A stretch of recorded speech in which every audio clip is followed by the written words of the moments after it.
வணக்கம். இன்னைக்கு வீடியோல 12 வருடத்திற்கு பிறகு நவ கிரகங்களில் 2 சுப கிரகம் ரொம்ப அற்புதமான இடத்துல அமர்ந்து பவர்ஃபுல்லா உங்களுக்கு ஒரு யோகத்தை நிகழ்த்த போறாங்க.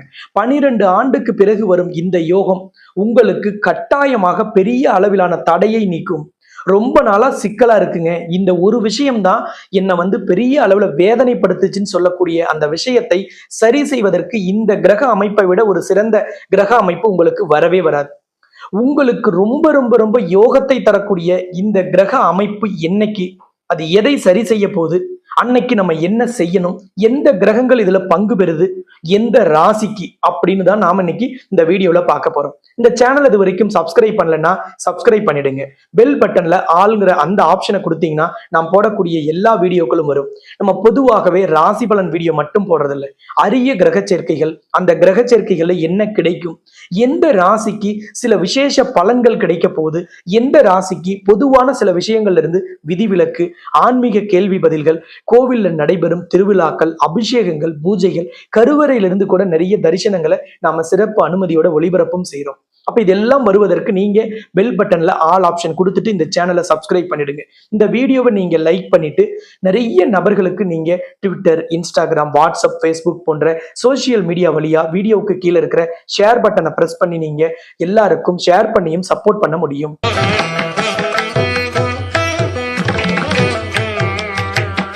விருச்சிக ராசிக்கு தான் 12 வருடத்திற்கு பிறகு ஒரு அற்புதமான கிரக சேர்க்கை.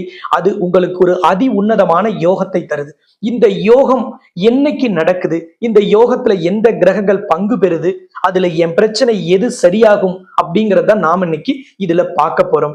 நீங்க விருச்சிக ராசியில அனுச நட்சத்திரத்துல பிறந்திருங்க, கேட்டையில பிறந்திருக்கலாம், அல்லது விசாக நட்சத்திரத்துல பிறந்திருக்கலாம். எதுல பிறந்திருந்தாலும் இந்த யோகம் உங்களுக்கு முழுமையாக வேலை செய்யும். உங்க ராசிக்கு 2ஆம் இடமான தனஸ்தானம், குடும்பஸ்தானம், வாக்குஸ்தானம், அதற்கு அதிபதி பணவரவை அள்ளி அள்ளி கொடுக்கக்கூடியவர் யார்? நவ கிரகங்களில் பரிபூரண சுப கிரகமான குரு பகவான். அடுத்தது ஒருவருக்கு திருமணத்தை நடத்தி வைக்கக்கூடிய கிரகம் அப்படின்னா அது சுக்கிரன். கலத்திரக்காரகன் அப்படின்னா 12 ராசிக்குமே, விருச்சிக ராசி விருச்சிக லக்னத்துக்கு மட்டும் இல்ல, மற்ற எல்லா ராசிக்குமே கலத்திரக்காரகன்னா கிரகங்களில் சுக்கிரன். இந்த சுக்கிரன் என்பது கடவுளில் யாரை குறிக்கும் அப்படின்னா சாட்சாத் தாய் மகாலட்சுமியை தான் குறிக்கும். அஷ்ட ஐஸ்வர்யமும் 16 செல்வமும் யாரிடம் இருக்கு? தாய் மகாலட்சுமியிடம் இருக்கு.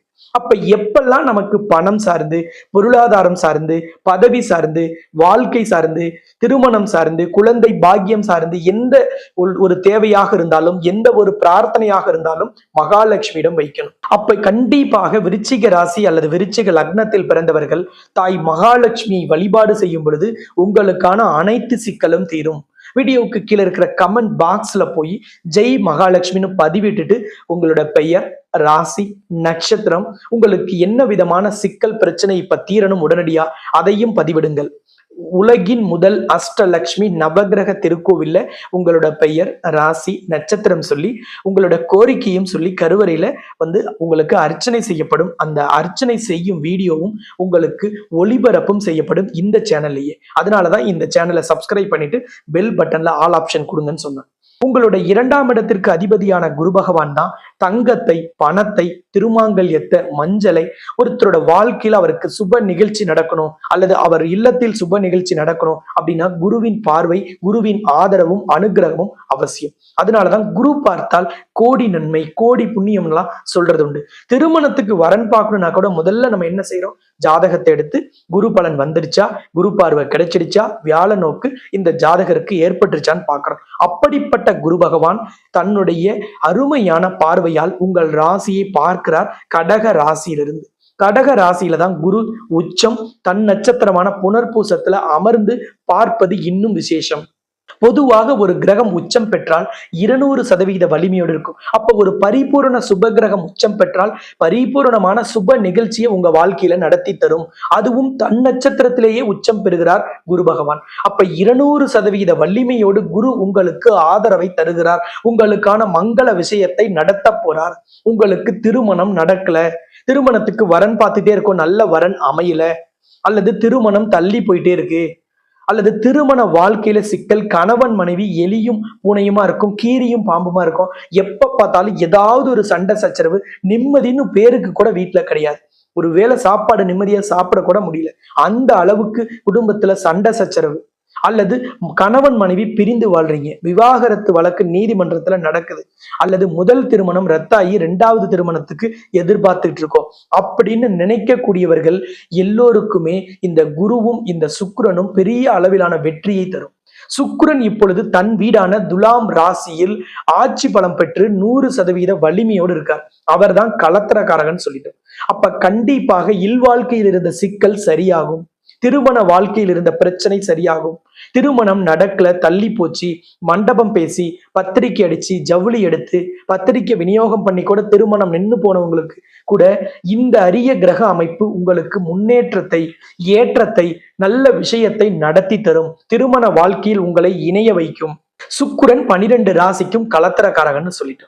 அப்ப கலத்திரக்காரகன் ஆட்சியும் உங்களுக்கு மங்களத்தை தரக்கூடிய, சுப நிகழ்ச்சியை தரக்கூடிய, பரிபூரண சுப கிரகமான திருமாங்கல்யத்தை குறிக்கக்கூடிய குரு பகவான் உச்சம் பெற்றிருக்கிறார். அப்ப 300% வலிமையோடு குருவும் சுக்கிரனும் இருக்கும் இந்த அற்புதமான நாள் தான் உங்களுக்கு சிறந்த நாள். இந்த நாள் இன்னைக்கு நவம்பர் மாதம் 5ஆம் தேதி புதன்கிழமை.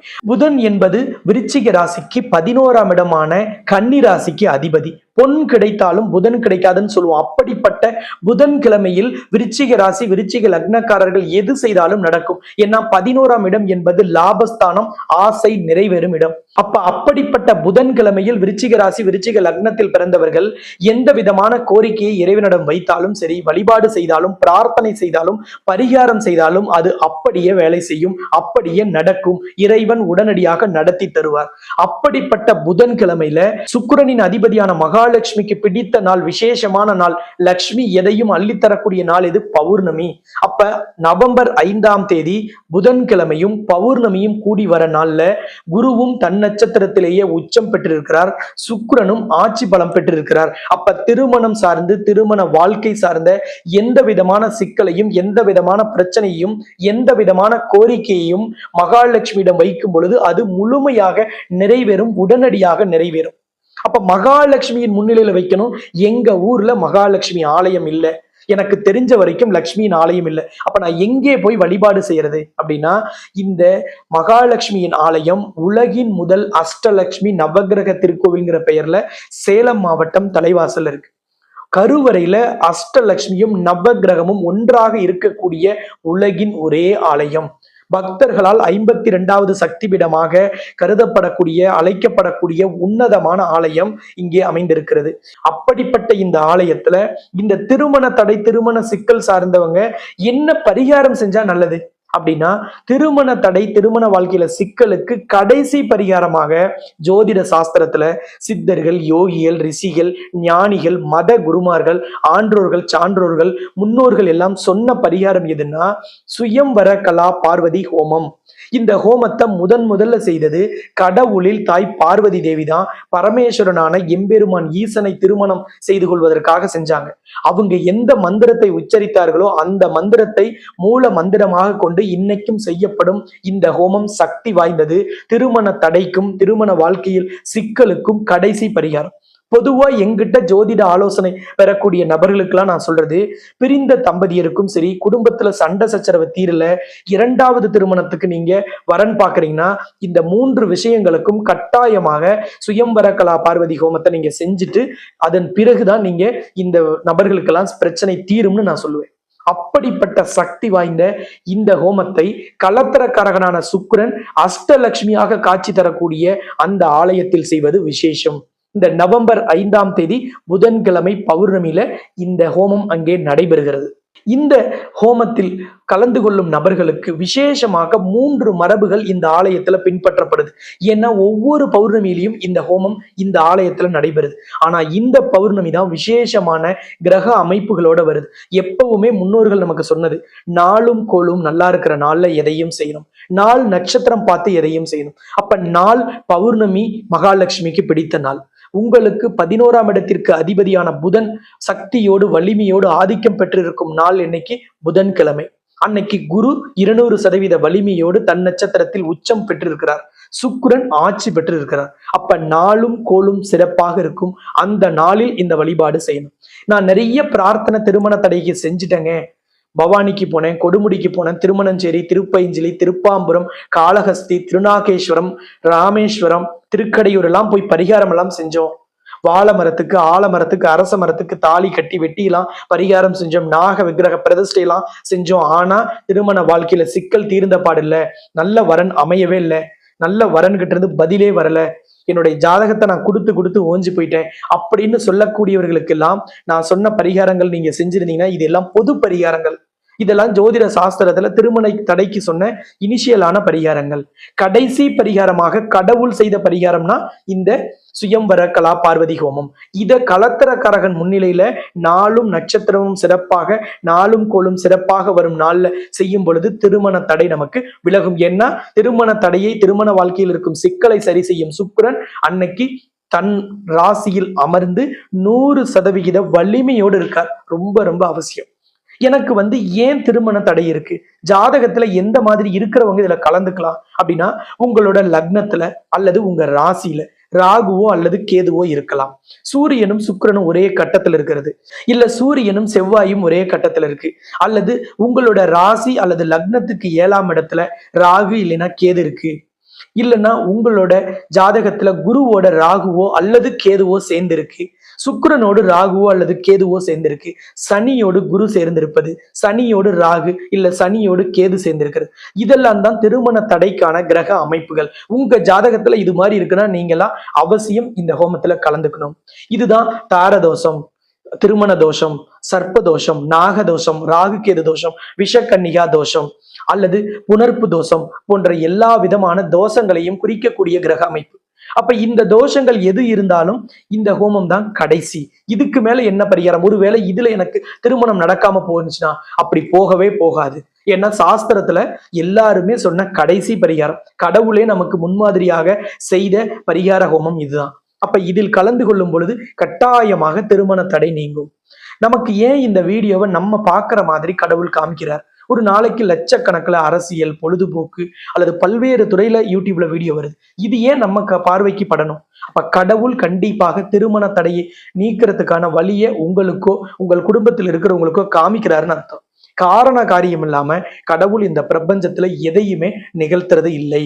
இந்த ஆலயம் உலகின் முதல் அஷ்டலட்சுமி நவகிரக திருக்கோவில் 52வது சக்தி பீடம் சேலம் மாவட்டம் தலைவாசல்ல இருக்கு. சேலம் சென்னை தேசிய நெடுஞ்சாலையில சேலத்திலிருந்து சென்னை நோக்கி போகும்போது 60 கிலோமீட்டர் தொலைவிலையும், சென்னை, விழுப்புரம், பாண்டிச்சேரி, கடலூர், சிதம்பரம், விருதாச்சலம் வழியா நீங்க வரீங்கன்னா கள்ளக்குறிச்சியை தாண்டி 25வது கிலோமீட்டர்ல சேலம் சென்னை தேசிய நெடுஞ்சாலையில தான் இந்த ஆலயம் அமைந்திருக்கிறது. இந்த ஹோமத்தில் கலந்து கொள்வதற்கு முன்பதிவு அவசியம்னு சொல்லிட்டாங்க ஆலயத்துல. காரணம் என்னன்னா, பொதுவாக ஒவ்வொரு பௌர்ணமியிலுமே இந்த ஹோமம் இந்த ஆலயத்துல நடைபெறுது. ஆனா இந்த மாதிரி விசேஷ நாட்கள்ல கூட்டம் அதிகமா வருங்கிறதுனால முன்பதிவை கட்டாயப்படுத்திட்டாதான் நீங்க குறிப்பிட்ட அளவுக்கு நபர்கள் பதிவு பண்ண உடனே இவங்க முன்பதிவை நிறுத்திடுவாங்க. ஏன் அப்படின்னா, அங்கே குறிப்பிட்ட அளவுக்கு உட்கார்றதுக்கு தான் இடவசதி இருக்கு. ஒரு ஹோம குண்டத்தை சுத்தி எல்லாரும் அமர்ந்து ஹோமம் முடிகிற வரைக்குமே அவர்களை அமர வைத்துதான் இந்த ஹோமம் செய்வாங்க. இன்னொன்னு, இந்த ஆலயத்துல 3 விசேஷ மரபுகள் பின்பற்றாங்க இந்த திருமண தடைக்கு. ஒண்ணு லக்ஷ்மியின் கழுத்தில் சூடிய மாலையை திருமண தடையில் பாதிக்கப்பட்டவங்க கழுத்துல அணிய வச்சுதான் இந்த ஹோமத்துல அவங்கள உட்கார வைப்பாங்க. இரண்டாவது பாத்தீங்கன்னா, மங்கள அச்சதை, அதாவது மங்கள அரிசியை அவங்களுக்கு லக்ஷ்மியிடம் பூஜித்து ஆசீர்வாதமாக வழங்கப்படும். அப்ப லக்ஷ்மியின் அச்சதை நமக்கு கிடைச்சிட்டா நமக்கு கண்டிப்பாக திருமண அச்சதை விரைவாக கிடைக்கும்ங்கிறது இங்கே ரொம்ப நாளா அவங்க நம்புற விஷயம். மூன்றாவது ரொம்ப முக்கியமான மரபு என்னன்னா, திருமண தடையால் அல்லது திருமண வாழ்க்கையில் சிக்கல் உள்ளவங்களோட ஜாதகத்தை ஹோமத்திலையும் வச்சு கருவறையில அஷ்டலட்சுமி நவகிரகத்திடம் வச்சு பூஜை செய்து ஹோமம் முடிஞ்சதும் அந்த ஜாதகத்தையும் உடனே அவங்க கிட்ட கொடுத்துடுறாங்க. இந்த 3மே விசேஷம். லக்ஷ்மியின் கலத்திர மாலை, கல்யாண மாலை நமக்கு கிடைக்கிற நேரத்துல நமக்கு மணமாலைன்னு சொல்லக்கூடிய திருமண மாலை விரைவாக வருங்கிறது இந்த ஆலயத்துல அனுபவமா பார்க்கிற ஒரு உண்மை. ஒவ்வொரு மாதமும் இந்த ஆலயத்துல பல நபர்கள் கலந்துக்கிறாங்க. எல்லாருக்குமே திருமண தடை நீங்கிறத நம்ம ஒவ்வொரு மாசமும் பார்க்கிறோம். அப்படிப்பட்ட இந்த உன்னதமான இந்த ஹோமம் ஒரு பெரிய அளவிலான மாற்றத்தை, திருப்பத்தை தரும். இந்த ஹோமத்தில் அப்ப கண்டிப்பாக இந்த மாதிரி விசேஷ கிரக அமைப்புல நிறைய பேர் கலந்துக்க முயற்சி செய்வாங்க. ஆனா அங்க இடவசதி கம்மிங்கிறதுனால குறிப்பிட்ட அளவுக்கு தான். அப்ப உடனே ஸ்கிரீன்ல தெரிகிற நம்பரை தொடர்பு கொண்டு முன்பதிவு பண்ணிடுங்க. ஏன்னா கடைசி நேரத்துல கூப்பிட்டா பதிவு இல்லை, அனுமதி இல்லைன்னா வருத்தமாயிரும். அதுலயும் குறிப்பா விருச்சிக ராசி விருச்சிக லக்னத்திற்கு இந்த கிரக அமைப்பை மிஸ் பண்ணாதீங்க. நீங்க அடுத்த பௌர்ணமி அதுக்கு அடுத்த பௌர்ணமி கலந்துக்கலாம்னு நினைச்சிருந்தா கூட வேலையெல்லாம் ஒத்தி வச்சுட்டு இந்த நவம்பர் 5ஆம் தேதி புதன்கிழமையில வர பௌர்ணமியில கட்டாயமா கலந்துக்குங்க. திருமண தடை உறுதியாக நீக்கப்படும். இந்த ஹோமத்தில் கலந்து கொள்ள நேரில் வந்து கலந்து கொள்வது அவசியம். இப்பவே முன்பதிவு பண்ணிடுங்க. ஒருவேளை வெளிநாட்டுல வெளி மாநிலத்துல இருக்கிறவங்க என்ன செய்யணும் அப்படின்னா, நீங்க உங்க ஜாதகத்தை அனுப்பி கலந்துக்கலாம். அதற்கான முன்பதிவு எப்படி அப்படிங்கிறதையும் ஸ்கிரீன்ல தெரியிற நம்பரை நீங்க தொடர்பு கொள்ளுங்க. ஆலயத்துக்கு எப்படி வரணும் போன்ற எல்லா தகவல்களையுமே ஸ்கிரீன்ல தெரியிற நம்பரை தொடர்பு கொண்டு நீங்க தெரிஞ்சுக்கிங்க. நவம்பர் 5ஆம் தேதி புதன்கிழமை பௌர்ணமியில இந்த ஹோமத்தை தலைமையேற்று தொடங்கி வைப்பதற்காக நான் ஆலயத்துக்கு நேரில் வருகை தருகிறேன். நம்ம எல்லோருமே அன்றைய தினம் ஆலயத்தில் சந்திக்கலாம். இன்னொரு சந்தர்ப்பத்தில் நாம் மீண்டும் சந்திக்கலாம். இந்த சேனலை சப்ஸ்கிரைப் பண்ணலைன்னா சப்ஸ்கிரைப் பண்ணிட்டு பெல் பட்டன்ல ஆல் ஆப்ஷன் கொடுத்துட்டு இந்த வீடியோவை லைக் பண்ணுங்க. நிறைய விருச்சிக ராசி விருச்சிக லக்னத்துக்கு வாட்ஸ்அப் குரூப், வாட்ஸ்அப் ஸ்டேட்டஸ்ல வைங்க. ஃபேஸ்புக்ல இருக்க நிறைய குரூப்புகளுக்கெல்லாம் ஷேர் பண்ணி உதவிகரமாக இருங்க. ட்விட்டர், இன்ஸ்டாகிராம் போன்ற சோசியல் மீடியாவிலையும் ஷேர் பண்ணி அவர்களுக்கு உதவி செய்யுங்க என்று கேட்டுக்கொண்டு மீண்டும் ஒரு சந்தர்ப்பத்தில் சந்திக்கலாம் என்று கூறி உங்களிடமிருந்து விடைபெறும் நான் ஜோதிட ரத்னா, ஜோதிட கலாநிதி, ஜோதிட செம்மல், மகாலட்சுமி உபாசகர், ஸ்ரீலஸ்ரீ டாக்டர் ராம் பரிமளம் ஆச்சாரிய குருஜி. நன்றி, வணக்கம்.